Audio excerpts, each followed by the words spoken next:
ठीक है। जैसे प्लांट का कई सारा वेराइटी है, इसमें बीटी कपास हो गया, बीटी टमाटर है, बीटी बैगन है, ठीक है ना, या बीटी कैरेट है, गाजर। जितने भी वेराइटी हैं, अगर हम देखें जितने भी वेराइटी हैं, सारे के सारे जो वेराइटी हैं, उसमें एक चीज़ बड़ा कॉमन है। और वो कॉमन क्या है बेसिकली, कि सब में एक बैक्टीरिया है जिसका नाम है बीटी बैक्टीरिया, उसका जीन पाया जाता है। सब में एक बैक्टीरिया है जिसका नाम है बीटी बैक्टीरिया, उसका जीन पाया जाता है। अब सवाल है कि बीटी बैक्टीरिया का जीन इसमें डाले क्यों? तो इसके लिए हमें समझना पड़ेगा कि कॉटन के प्लांट में प्रॉब्लम क्या था। कॉटन के प्लांट में जो प्रॉब्लम है, वो प्रॉब्लम था बेसिकली कि कीट जो है, कई सारे कीट, वो उस प्लांट पे हमला कर देता है। और इससे कॉटन का जो प्लांट है, वो उसके पत्ते को खा जाता है, और पत्ते के खाने के कारण पौधों में जो अपेक्षित जो वृद्धि विकास है वो नहीं हो पाता है, और जो फसल मिलना चाहिए वो फसल नहीं मिलता है। और ऐसे ही समस्या है बैगन के साथ, ऐसे ही समस्या है गाजर के साथ, ऐसे ही समस्या है टमाटर के साथ। तो इन टमाटरों को, बैगनों को और गाजरों को बचाने के लिए हमारे पास कोई उपाय नहीं था। तब जाकर के साइंटिस्ट लोगों ने इस बैक्टीरिया को ढूंढा। और ये बात आज की नहीं, ये बात 1920 की बात है। ये आज की कोई बात नहीं है।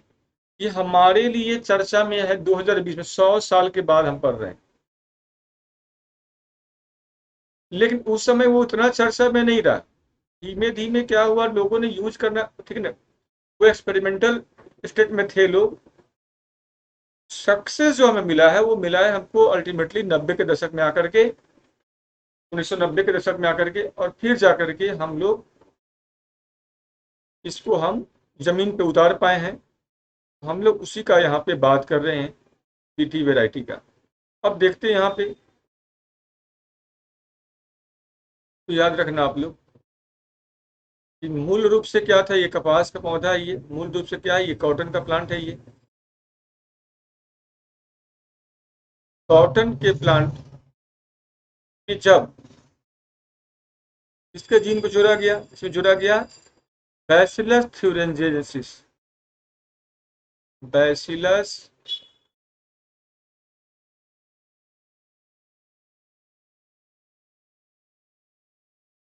थ्यूरेंजेंसिस, ये बैक्टीरिया है। इस बैक्टीरिया है क्या, ये बैक्टीरिया है, जीवाणु है ये। जब इसके जीन को जोड़ा गया, वो जीन क्या था बेसिकली, वो जीन था क्राइजीन, CRY, क्राई AC1, या CRY AC2, ये जीन का नाम। जब इस जीन को कॉटन के प्लांट में जब ऐड किया गया by using the recombinant DNA technology, RDT, तब ये कॉटन अब कहलाने लगा बीटी कॉटन। इसके परिणाम स्वरूप ये क्या कहलाया, बीटी कॉटन। और जिन भी स्पीसीज में जोड़ा गया, वो स्पीसीज इसी नाम से कहलाया। जैसे मान लो मैंने कहा कि अगर ये जोड़ दिया जाए टमाटर में, तो टोमेटो क्या कहलाएगा अब, बीटी टोमेटो। क्या कहलाएगा, बीटी टोमेटो। अगर ब्रिंजल में जोड़ दोगे तो बीटी ब्रिंजल। और कैरेट में जोड़ दोगे तो बीटी कैरेट, क्योंकि जीन ही बीटी का है, बैक्टीरिया का। और ये बैक्टीरिया कहाँ पाया जाता है, ये जो बैक्टीरिया है, ये मिट्टी में पाई जाती है, याद रखना। ये बैक्टीरिया कहाँ पाया जाता है, ये found in soil, found in soil. अब कहाँ के सॉइल में, सवाल ये है। तो याद रखना, ये सभी जगह ओमनी प्रेजेंट है। ये ओमनी प्रेजेंट का मतलब होता है जो सभी जगह मौजूद, जहाँ पे पॉसिबल, जहाँ पे मिट्टी है, उन मिट्टी में बैक्टीरिया मिल ही जाता है। इसे इसको हम बोलते हैं ओमनी प्रेजेंट। अब ये क्या सभी जगह की मिट्टी में बैक्टीरिया एक ही जैसा है या अलग अलग है? बेशक इन्वायरमेंट अलग अलग है तो बैक्टीरिया का जो प्रकार होगा वो अलग अलग होगा। तो क्या सारे बैक्टीरिया नुकसानदेही हैं? क्या सारे ठीक है, क्या सारे बैक्टीरिया के गुण लक्षण एक ही है? नहीं, उसका गुण लक्षण नहीं रखा है। बैक्टीरिया की ऑलमोस्ट 27 डिफरेंट प्रजाति है। इस बैक्टीरिया का 27 से ज्यादा प्रजाति है। ठीक है, उन 27 में से जो कम नुकसानदेह है, जो पौधों के लिए बेहतर है, उसका नाम है ये। ठीक है, और उस बैक्टीरिया से हम लोगों ने इस जीन को प्राप्त करके पौधों में हमने डाला है। और पौधों में डालने का जो प्रक्रिया है वो क्या है? रिकम्बिनेंट डीएनए टेक्नोलॉजी के सहारा ले सकते हो, जीन थेरेपी के सहारा ले सकते हो, जीन गन इंसर्शन मेथड का सहारा ले सकते हो। तमाम मेथड इसका हम उपयोग यहाँ पे हम कर सकते हैं। यहाँ पे जो सहारा लिया गया है वो है आरडीटी का सहारा लिया गया। अब अगला सवाल यहाँ बनता है, इस तकनीक में बीटी कपास को तैयार करने से फायदा क्या हुआ, चैलेंजेस क्या है? तो फायदा ये था कि ये बैक्टीरिया क्या हुआ कि जब ये बैक्टीरिया, जब इस पेड़ों पे कीट का जो लार्वा है, मान लो ये बॉल वर्म इंसेक्ट है, ये लार्वा है। ये लार्वा कहाँ पे ये आ रहा है कॉटन के प्लांट को खाने के लिए। ये लार्वा कहाँ आ रहा है? ये आ रहा है कॉटन के प्लांट को खाने के लिए आ रहा है। ठीक है, अब इस कॉटन के प्लांट के लीफ को ये खाएगा, इस प्लांट के वृद्धि विकास क्या होगा? रुक जाएगा। लेकिन पहले तो ऐसा ही हो रहा था। अब इसी को मारने के लिए हमने क्या किया, हमने इसके अंदर जो जीन डाला। अब उस जीन के कारण जो पौधों का विकास हुआ, उस पौधों के पूरे शरीर में, ठीक है, बीटी जीन के कारण, बीटी बैक्टीरिया के क्राई जीन के कारण, TRY जीन के कारण इसमें एक जहरीला पॉइजनस, ठीक है, केमिकल बनना शुरू हो गया। टॉक्स या टॉक्सी कह सकते हो, केमिकल बना जो प्रोटीन नेचर का था, जो प्रोटीन प्रकृति का है। और इसको ये कहाँ पे जमा है? ये जमा है इसके पत्तों में, इसके फलों में। जब ये खाने आया इसको, ये खाने के बाद क्या हुआ, ये सीधा, ठीक है, अब ये मर गया। खाने के बाद क्या हुआ, सीधा ये मर गया। तो अब लोगों को चिंता हुआ कि भाई जब ये जो कीट मर जाएगा, इससे तो बड़े प्रॉब्लम होंगे। प्रॉब्लम क्या होगा? आप कीटों को मारने के लिए कीटनाशक का इस्तेमाल तो कर ही रहे थे, इंसेक्टिसाइड का इस्तेमाल तो कर ही रहे थे। तो यहाँ पे क्या प्रॉब्लम है? प्रॉब्लम ये है कि अगर मान लो अभी कीट का लार्वा खा, लार्वा मर रहा है, अगर इसको कोई डोमेस्टिक एनिमल खा ले तो क्या वो नहीं मरेगा? क्या उसे नुकसान नहीं होगा? क्या इस उस कैटल को अगर वो ह्यूमन या उसके किसी प्रोडक्ट को खाता है तो क्या ये ह्यूमन को नुकसान नहीं करेगा? क्या ये गाजर, ये टमाटर, ये बैगन अगर हम खाएंगे तो क्या हमें नुकसान नहीं करेगा? और इस हिसाब से यहाँ पे एक सवाल बनना जो है, लोगों के बीच में सवाल शुरू हो गया। तो सवाल क्या था, जरा समझते हैं। पहला क्वेश्चन तो ये उठा कि बीटी का पास, पहला सवाल यह क्या है? ठीक है, और दुनिया भर में, दुनिया भर में इसकी,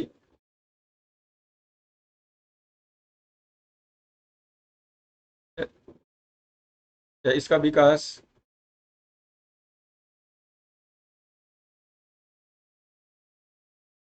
नहीं, हाँ, इसके इसके कर दो, दुनिया भर में इसके विकास के कारण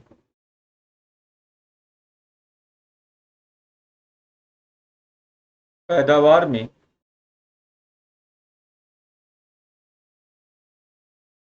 क्या बदलाव आया?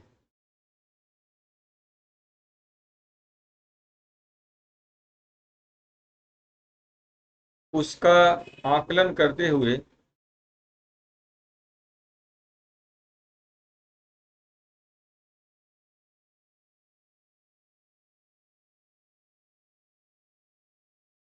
भारत में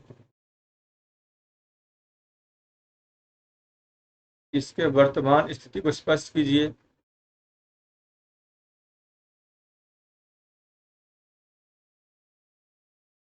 भारत में इसके वर्तमान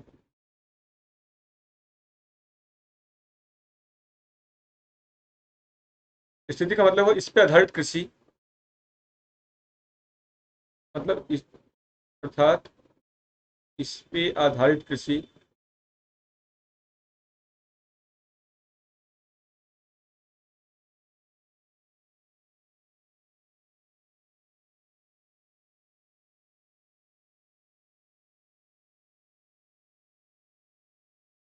को स्पष्ट कीजिए।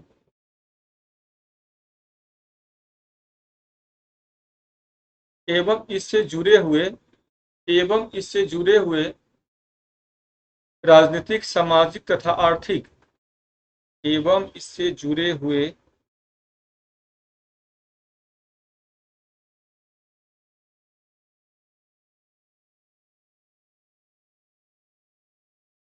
राजनीतिक, आर्थिक तथा सामाजिक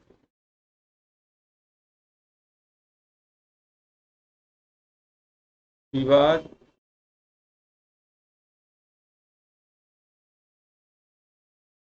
के कारणों का वर्णन कीजिए। के कारणों का वर्णन कीजिए। वर्णन कारणों पर नोट लिखिए।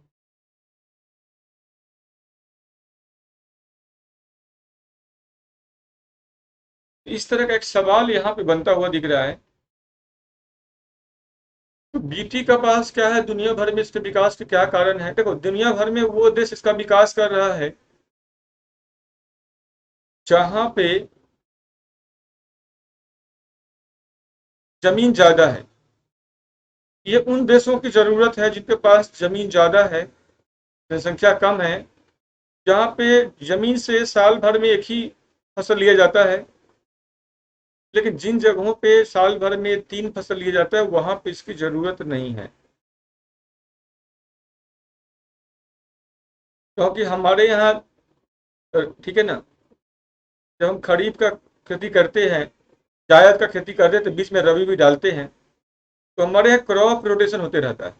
तो जो मिट्टी में जो नाइट्रोजन की कमी होती है उसमें वो नाइट्रोजन की आपूर्ति हो जाती है। रही बात पैदावार को लेकर के, दुनिया भर में कई जगहों पे बेहतर पैदावार मिला है, भारत में ही पैदावार बेहतर मिल रहा है। लेकिन सवाल है कि जिस उद्देश्य से जो कंपनी है मोनसेंटो, जो अमेरिकी कंपनी है, जो इसके बीजों का निर्माण करता है, वो कंपनी चाहती ये है कि जो भी देश अपने यहाँ इस वैरायटी को करना चाहे वो कर सकता है, लेकिन ये पेटेंटेड है उस कंपनी का। मतलब आप अपने यहाँ इस वैरायटी को अपने यहाँ के वैज्ञानिकों की मदद से तैयार नहीं कर सकते, क्योंकि उसने पेटेंट कराया हुआ है। अच्छा, पेटेंट मेथड के कारण समस्या यहाँ पे ये है, ये वैरायटी हमारे यहाँ जब हम खेती करते हैं तो हमारा जो कीट है वो अलग प्रकृति का है, और उसने जो तैयार किया हुआ है वो अमेरिकी कीटों को मारने के लिए है। तो अमेरिकन बॉल वर्म जो कीट है इसके खिलाफ ये वैरायटी काम करता है, लेकिन जो इंडियन बॉल वर्म है इसके खिलाफ ये वैरायटी उतना कारगर नहीं है। इसलिए इस वैरायटी को खेती करने के बावजूद भी हम कीटों के हमले के कारण समस्या बना रहा। अब भारत में इस वैरायटी को रेगुलेट करने के लिए कंपनी, उसका नाम है मोहियो, जो उसका वितरण करता है, जो उसका व्यापार करता है, जो उसका बिक्री करता है। ठीक है। और इससे जुड़े हुए किसी विवाद को देखने के लिए हमारे पास है GEAC, genetically engineering approval committee है। ठीक है। और जब आप किसी वेराइटी को लाते हो अपने यहाँ और उस वेराइटी से वो पर्याप्त परिणाम नहीं मिलता है और परिणाम कुछ और होते हैं, तो एक प्रकार का ये कहलाता है बायोपायरेसी। बायोपायरेसी का मतलब हुआ गलत डुप्लीकेट कॉपी को आपको बेच दिया गया, सही कॉपी नहीं बेचा गया आपको। जो कहा गया वो चीज़ उसमें नहीं है, ओरिजिनलिटी नहीं है वो, उसको बोलते हैं बायोपायरेसी। अब है कि भारत में क्या किया जाए और इससे होने वाला और समस्या क्या है, तो भारत में सबसे बड़ा समस्या ये है कि इस खेती को अगर करोगे तो इससे क्या होगा, आपको खाने के लिए तो फसल मिलेगा और उपजाने के लिए आपको फिर बीज खरीदना पड़ेगा मोनसेंटो से ही जाकर के, और मोनसेंटो से बीज खरीदिएगा। प्लस में ये चूंकि कीटों को मारने का काम करता है, तो कीट नहीं रहेंगे तो आपके यहाँ का जो जैव विविधता है वो नष्ट हो जाएगा। अन्य चूंकि इससे उत्पादन ज़्यादा मिलता है, किसान शुरू से ही इसको लेकर के ज़्यादा से ज़्यादा खेती करना चाहेगा। और जब तो अपना जो और इस प्रकार से धीमे धीमे किसान अपना जो मूल वैरायटी है उस मूल वैरायटी की तरफ ध्यान नहीं देगा, तो अन्य जो मूल वैरायटी है वो नष्ट हो जाएगा, इस वैरायटी का राज हो जाएगा और हर बार बीज के लिए आपको मोनसेंटो के पास जाना पड़ेगा। अगर मोनसेंटो अब मोनसेंटो क्या करेगा, जब देखेगा कि आपका मूल वैरायटी समाप्त हो गया है तो वैसे में वो बीज का दाम वो खुद तय करना शुरू करेगा, और जब बीज का दाम वो खुद तय करेगा, सरकार के पास मजबूरी हो खरीदने का। नेटिव वैरायटी जो मूल वैरायटी अन्य किस्मों का था वो आपके पास अब है नहीं, तो अब आप क्या करोगे? किसान अपने आप को गिरवी रख देगा, अपने खेती का गिरवी रख दिया मोनसेंटो के पास, और जिस हिसाब से मोनसेंटो घुमाएगा उसे घूमते रहिए। ये समस्या है, सबसे बड़ी समस्या ये।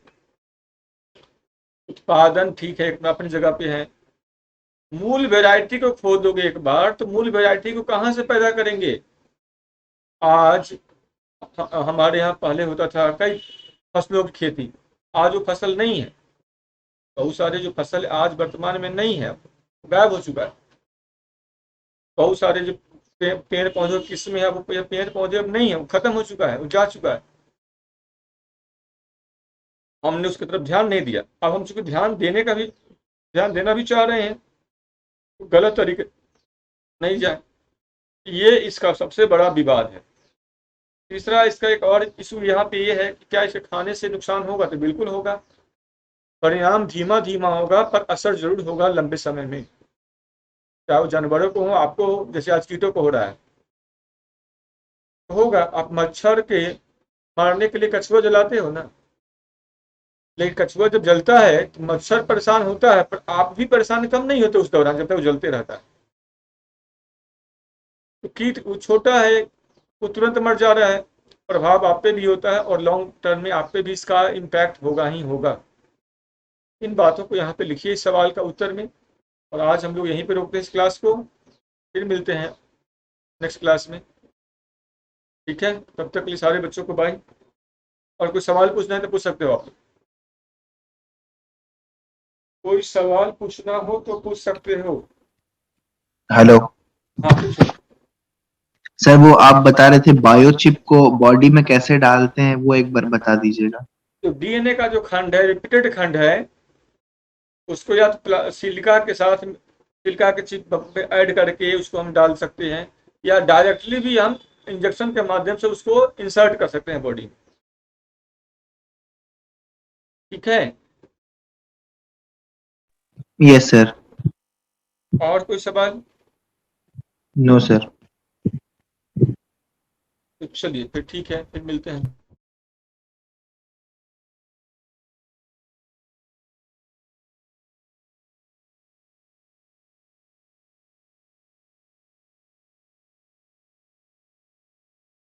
आज मैंने